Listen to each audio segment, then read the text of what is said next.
Here to present a book by the person in whose honor the entire week has been organized. So what the hell is going on? Please. Why are you here? The people who are outside, why are you here? If you cannot come and hear something about the last book by Lloyd Best.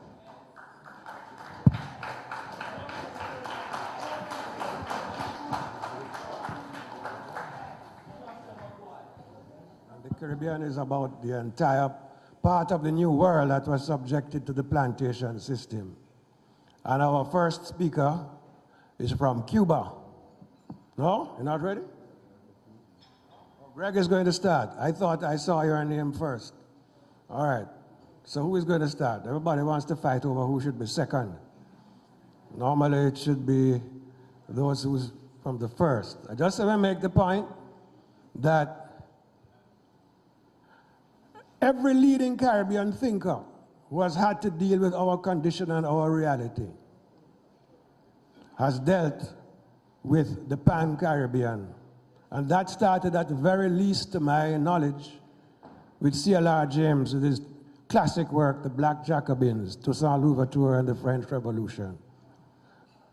And the last chapter was from Toussaint Louverture to Fidel Castro. And it came on with Eric Williams. Graciela has some very interesting things to say about Eric Williams' time in Cuba, when he said it was for him the most significant influence on his intellectual and his political thinking was the time he spent in Cuba in 1942 and the letters that he exchanged with, what's the guy's name? Graciela. And then, of course, we had the New World Group and Lloyd's conceptualization. So we are very privileged to have, so it's going to be you, Graciela. Graciela she's a professor of history at the University of Havana. Her specialization now is on comparing the thought of Cuban economists with the thought of English-speaking Caribbean economists. She has found some very revealing similarities in the thinking of Cuban economists in response to the Great Depression and its impact on Cuba, and the thinking of Caribbean economists like Arthur Lewis, William D. Mass, and Lloyd Best in response to the Depression and the challenges of independence. And her own book is on comparing the two systems of thought. Are you ready, Graciela?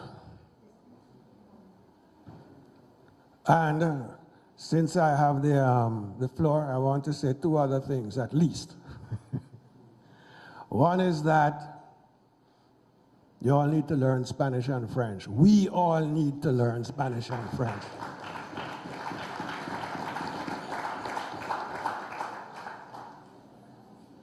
If we say our Caribbean people. And the other is that history is not about the past. History is about the present. It is the past in the present. Our history is not a dead subject, it's a living reality. We are all living in the reality of our history. So please,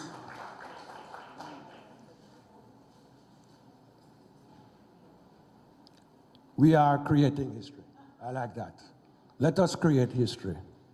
What is it? What did you call it? The second independence revolution. Good afternoon. Hello, sisters and brothers.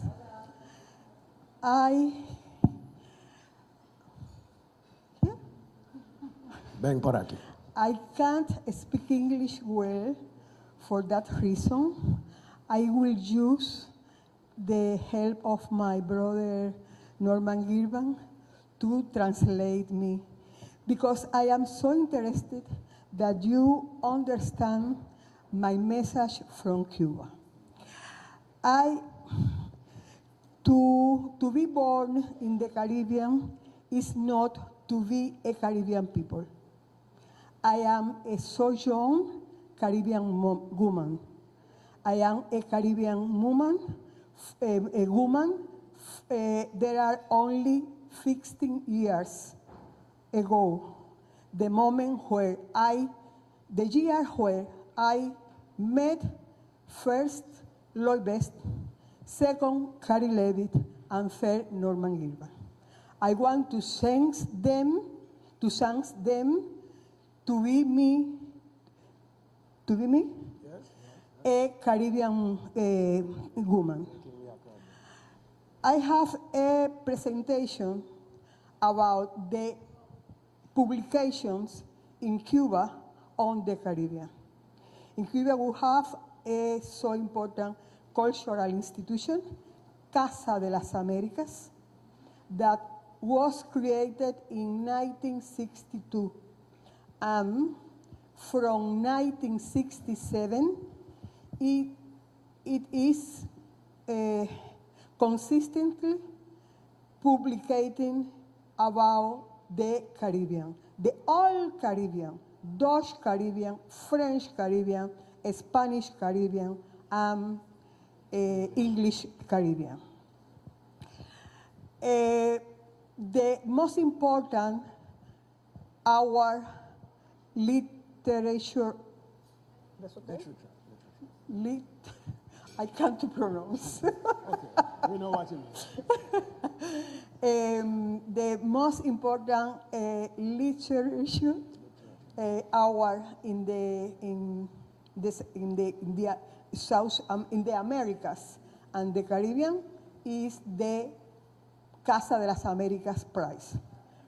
From 1976, this hour have a section for people that speak and write English and English Creole.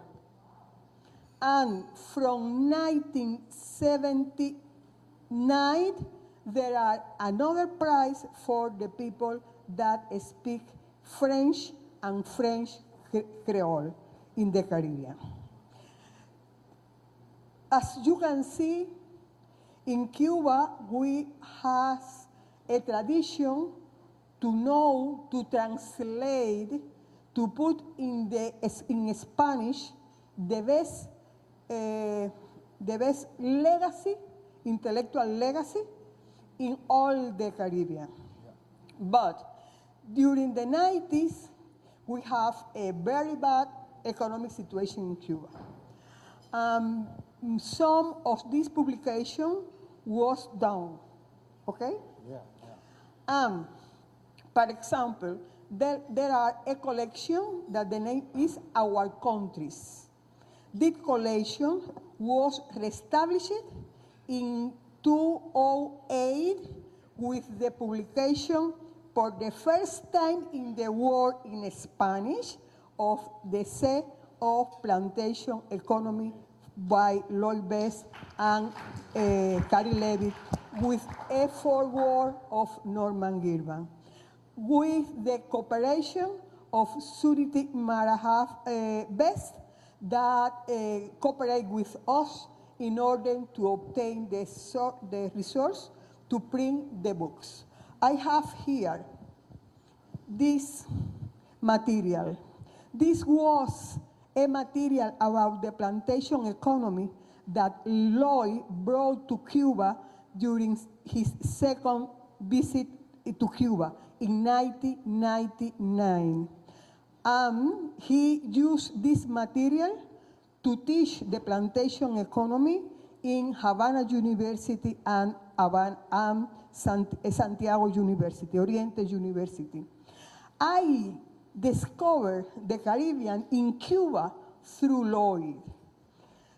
For that reason, I prepared this book. The name is Where the Cuban Come From. This is 4 essays about Haitian, British West Indies, Chinese, and Jews that migrate to Cuba in the first years of the 20th century. This book will be in English this week. This is the Cuban edition of Plantation Economy. It was a very big opportunity to present this book in Casa de las Americas with the participation of people from many places in the Caribbean, from Jamaica, from Puerto Rico, from Trinidad, etc. We have, after that, the Black Jacobins in Spanish by Theodore James, for all people that speak Spanish.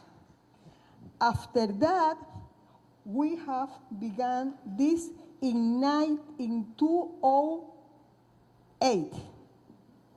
After that, we have published the speech and the Antillean discourse of Edward Glissant from Martinica. He cooperated with Casa de las Americas in order to prepare this publication. Yes. Jennifer Rahim is a Trinidadian professor in the West Indies University here. She won the Casa de las Americas award prize, and this is the book, a bilingual publication. Do you know Franz Fanon from Martinique? These are the second edition of the black skin white mask and for the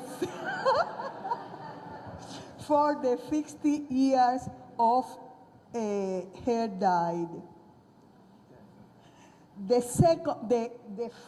The International Book Fair in Cuba was celebrated last February.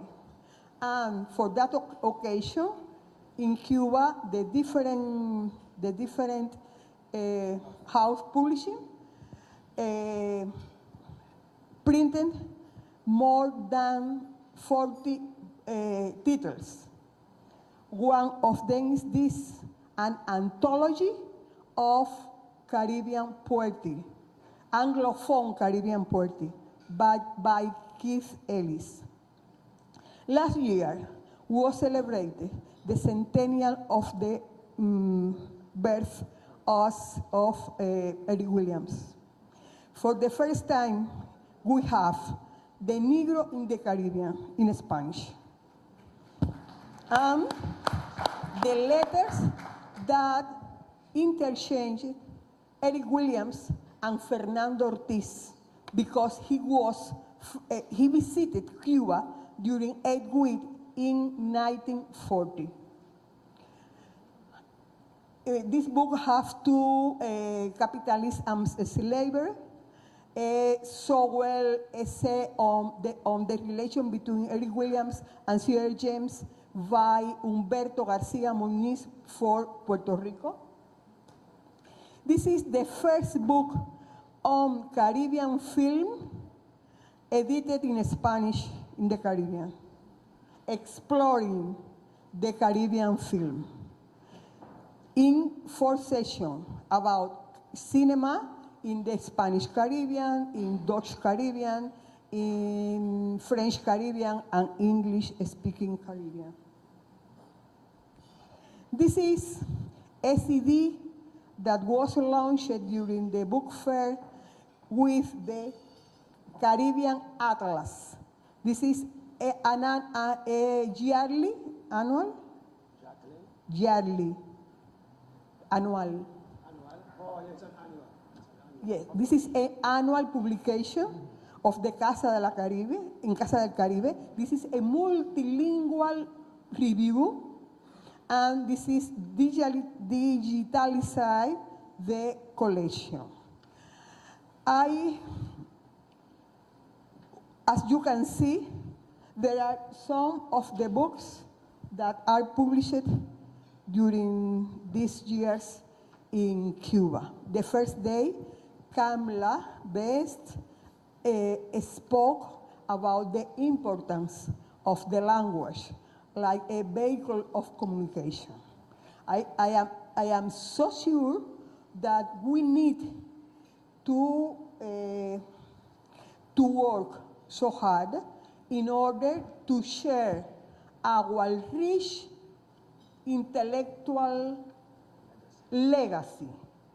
We have a intellectual vision produced from inside the Caribbean about everything that we know in order to reach a better world and a better Caribbean. Thank you very much for you, for the Lloyd Best Institute, and I have to say that my first time here was in 1997. I promised Lloyd to speak in English the following occasion. I think that maybe I did do that. Thank you.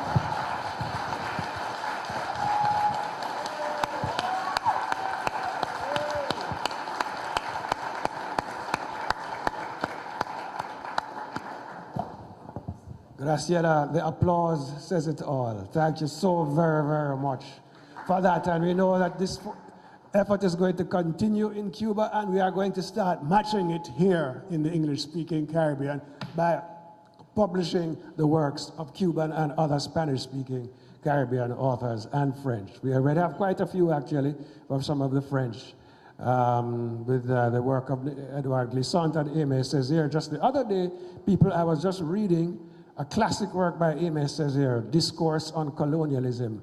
In English, it was published in the 1950s, and it is amazing how relevant it seems to the world of today. If you haven't read that book yet, I urge you to get hold of it. Aimé Césaire, Discourse on Colonialism. So now over to the discourse on Lloyd's last book by Gregory McGuire from the Department of Economics, the book that Lloyd wrote with Eric Sincere. Over to you, Gregory. Thank you very much, Norman. I've been warned by the chairman that I have 2 minutes, so that I contemplated. Another colleague gave me a nice idea. He said, if you're going to launch this book in 2 minutes, then just throw it up in the air. Just launch it, you know? And yeah, boom, you're going to give me 5? And you see, there you go. I thought that would, yeah? People ready to catch it. Okay, folks. So, good afternoon all, and let me start off by saying it really is, I'm humbled by being given the honor of speak here at this ceremony, at the launch of this book, and to speak on part of this book. As you know, Eric Sensi is the co-collaborator on the book, and under other ideal conditions, Eric would most likely have been here. So I have big shoes to fill, but it's not a problem. My task today is really to do 2 things as the way I see it. One is to give you a brief overview of the contents of this book, whet your appetites a little bit, let you go rushing into the stores to buy it. And secondly, like I said, to encourage you to read it and to provide you my own perspective on the importance of the book as a contribution to this entire conversation we're having about economic development and so on in the region. The book is entitled Transforming the Plantation Economy, Economic Policy and Management Choices, a Contemporary Economic History of Trinidad and Tobago, 1950 to 2005. And it's a long title, but it's a title that says precisely what it's about. And I want to say that and there's lots of meaning not only in the title, but in the choice of color and design and so on as well. So don't just look at this as simple. The blue represents the blue of the Caribbean Sea. As you see these shapes here, are actually a pan, okay? And the yellow is not the rising sun, it's just the Caribbean sun shining on all of us. And the white here is the surf of the Caribbean Sea. So it speaks about the Caribbean in many ways. Now, we all may have heard stories about Lloyd and how he would have said that he didn't have time to write books because there's urgent work to be done. So then the question that pops to mind was, why this book? And what motivated him to do this work? And I would say that subject, of course, to correction from those who may know otherwise, that in my mind there are two fundamental drivers. One is the state of the economy in 2004, 2005. And those of us who were here will feel, well, what about the state of the economy? I'll tell you in a moment. The second factor is, and I think the more important factor, was Lloyd's obsession almost with taking responsibility for the place. And it is a responsibility that he calls on all of us to take. I mean, if we live in this place, we better take responsibility for it, each and every one of us. And Lloyd was obsessed with that. He had to do it. That's what he lived for. So let's just go back and look at the economy and what at that juncture would have driven him to this. I think in 2003, 2004, Trinidad and Tobago was entering what he himself called the golden age, a new golden age of gas. LNG train 2 and 3 opened in 2002 and 2003 respectively. LNG train 4 was under construction, and it's twice the size of 2 and 3. And there was talk of train X as well to come. So what you were seeing was what at that point in time was called a whole tsunami of new production, because the graph was mounting like that on direct foreign investment and oil and gas production and so on. What that meant was that we were facing a quantum leap in natural gas production and utilization. And in fact, the numbers will tell us that in 2002, there was 600 billion cubic feet of gas produced, but in 2005, by 2005, that had doubled effectively to 1.3 billion cubic feet of gas. Now that's a doubling in 5 years. These things don't happen. Secondly, as a result, in addition to that, of course, we were at a period in time when, for the first time in nearly 40 years, there was new oil production. And so you had a situation in which, very predictably, you knew that government revenue was going to leap, and indeed it did, from $14.5 billion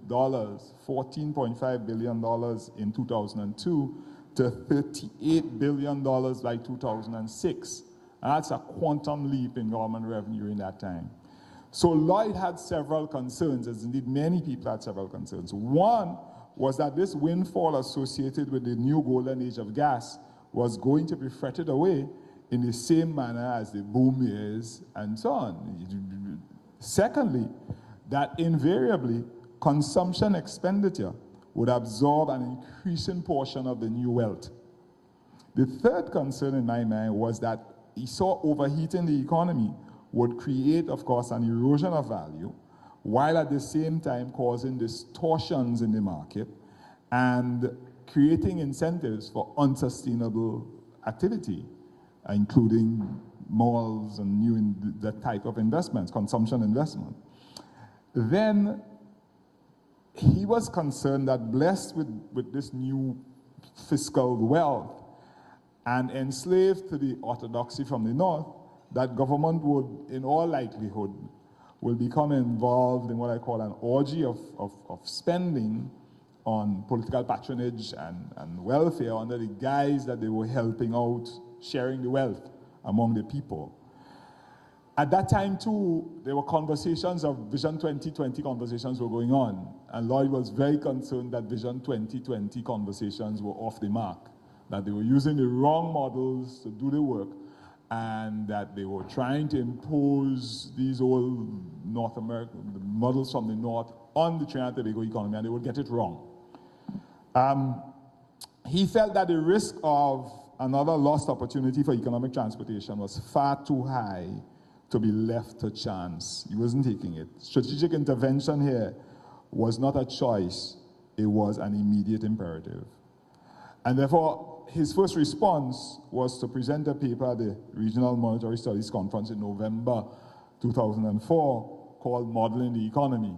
in which he re-emphasized the need to develop a model of the economy that is rooted in the evolution of these societies and not rooted in European constructs.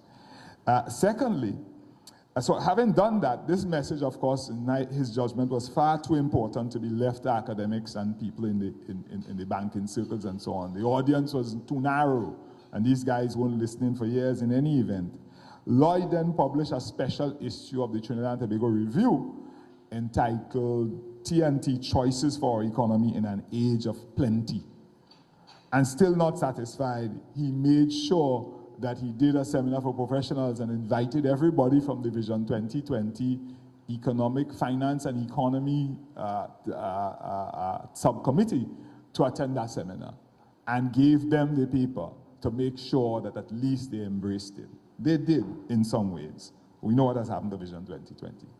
So that I don't know, therefore, then, whether he was urged by Dr. St. Cyr or whether on his own volition, that the paper became the seed for the book. Yeah? The paper then became, the special issue then became the seed for the book. But the book does much more than just focus on the problem that we faced in 2003 to 2005, and that problem that he essentially foretold, if you look at what's happening today. So, what's in the book? Essentially, it addresses the problem of economic transformation, utilizing Trinidad and Tobago as that special case. It of course, once again, Lloyd argues that the assumptions of Lewis were based on the European economic tradition and does not hold in the Caribbean context. And therefore, what he discusses here is framed by the plantation economy. And the plantation economy, as it stands today, plantation economy modified. So the book, not surprisingly for Lloyd, goes through very distinct periods in history. And in each period, it traces the policy framework, the data provides us with a very rich data set, does an assessment of the challenges of that period and a critique of the choices made, and distills lessons learned in each of these periods. So the periods in which he addressed was, first of all, introduces the thing by going back into the initial conditions pre-1950, like 1930 to 1950 and thereabouts. Then he gets into these phases of growth, 1950 to 73, in which we pursue the Lewis strategy, and where we experience growth with stagnation, according to Lloyd. Then he treats with the period 1974 to 82, the petroleum boom period, in which this Point Lisa strategy came alive. Follows that with 1983 to 93, the period where we were searching for a soft landing. Remember that, folks? Economy crashed and we decided to search for a soft landing, during which the Point Lisa strategy was in abeyance. And 1994 to 2005, when the natural gas economy began to blossom and Point Lisa's reignited, so to speak. Then he treats with a special period, 2000 to 2005, in which he maps out pathways to onshore transformation.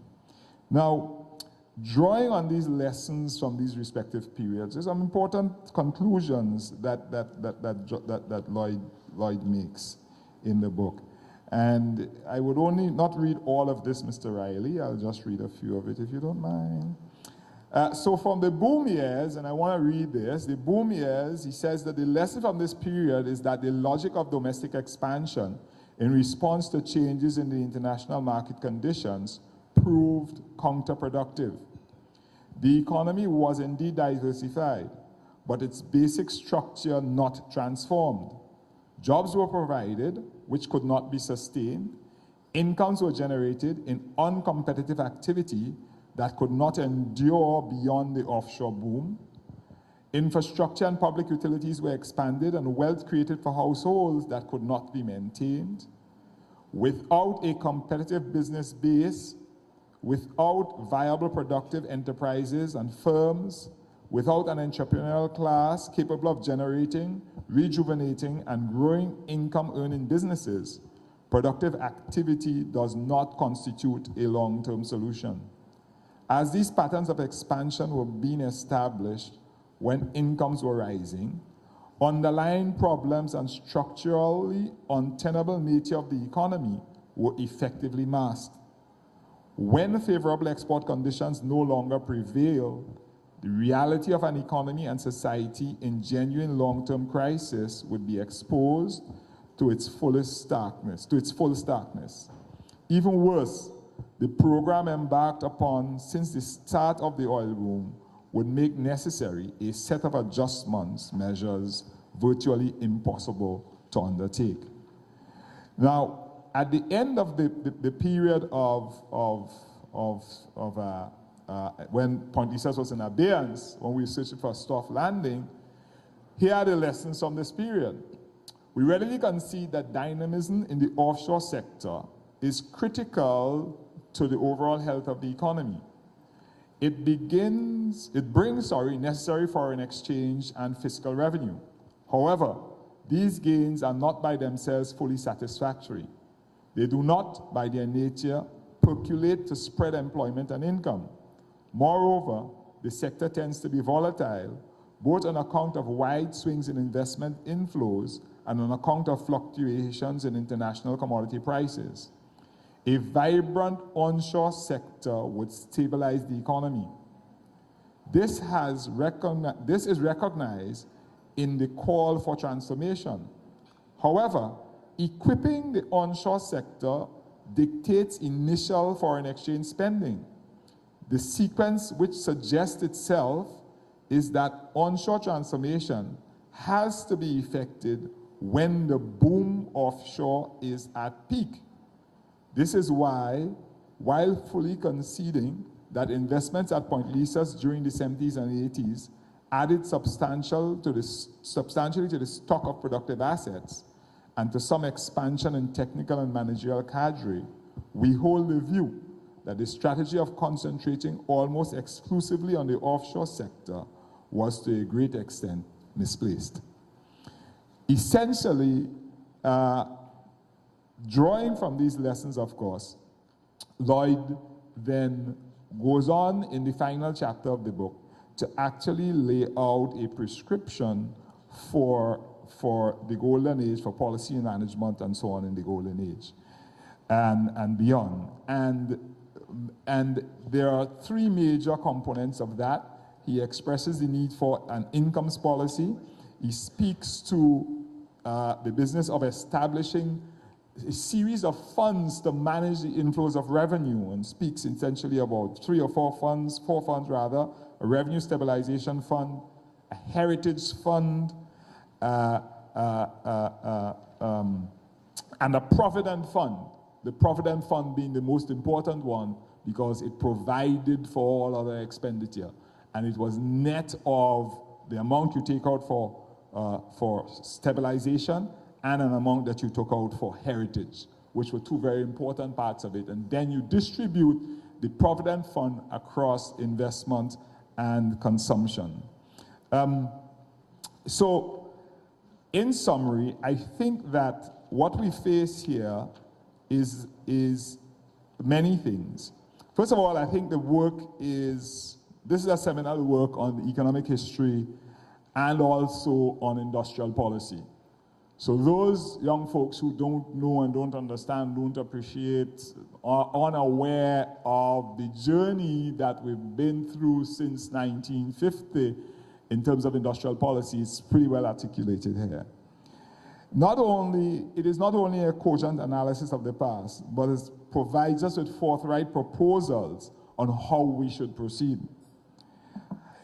The book also clarifies many concepts which are growing in popularity around the country, and some of which are being misused. So, and among those concepts, of course, is the concept of the onshore and offshore economy, which for the first time I think is explained in here.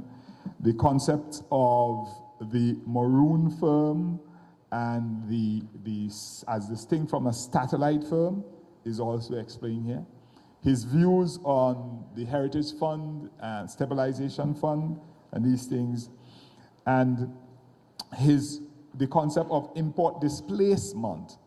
And again, and the whole Maroon firm as a pathway to economic transformation is well articulated in the book. I think, most importantly, I think the book represents a conceptual and theoretical blueprint for treating with this enduring problem we have of economic transformation. It is a problem that we keep postponing in Trinidad and Tobago. We postpone it every time we face a crisis. We sit and we hope that some relief is going to come through natural resources, and then we put it off again. And you only have to hear the news last week to know that in this day and age, even before the new oil is produced, we hear that it is being spent. We already have decided where it is going to be spent. Yeah? So again, rather than face the transformation challenge, here you have the leader of the land saying to us, well, okay, I will deal with that by this new oil that we're supposed to find. I don't know how much it is and so on. So it is important, I think it's an important intervention, and I want to, Suniti, you're not selling today, so I don't want people to come. Oh, you always sell? Oh, you'll take orders. Okay, so she take orders, yeah? All right, great. So anyway, let me just wrap up my brief here, which is to say, this is an important, a very important intervention here, and we encourage all of us to purchase it and to spread the word. Thank you so very much. Thank you.